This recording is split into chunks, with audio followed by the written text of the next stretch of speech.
অনুরাগের ছোঁয়া ধারাবাহিকের আজকের নতুন পর্বে দেখা যায় দীপা মনে মনে ভাবতে থাকে সোনা যে পাগল না এটা আদালতে প্রমাণ করার জন্য আমাকে মিস রুথের সাথে দেখা করতে হবে।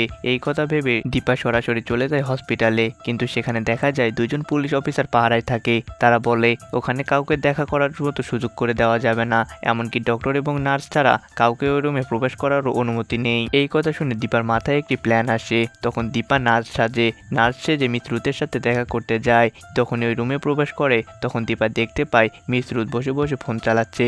এটি দেখে তো দীপা একদম অবাক হয়ে যায় এবং মনে মনে বলতে থাকে কি ব্যাপার, উনি না অসুস্থ, তাহলে ফোন চালাচ্ছেন কিভাবে। এরপর মিস রুথের ফোন আসে কুন্তলা মিস রুথকে বলে আমি তোমাকে যেমনটা বলেছি তুমি শুধু তেমনটাই করো। এই কথা শুনে মিস রুথ বলে আমাকে এসব অভিনয় করতে আর ভালো লাগতেছে না। মিস রুথের ফোনে কুন্তলার ফোন দেখে দীপা অনেক অবাক হয় এবং মনে মনে বলতে থাকে কি ব্যাপার, তাহলে কুন্তলা সবকিছু করতেছে আমার মেয়েটাকে পাগল বানানোর জন্য একদম উঠে পড়ে লেগেছে। তো বন্ধুরা, এটি দেখতে পাবো আমরা অনুরাগের ছোঁয়া ধারাবাহিকের নতুন পর্বগুলোতে। ভিডিওটি ভালো লাগলে অবশ্যই একটা লাইক দেবেন।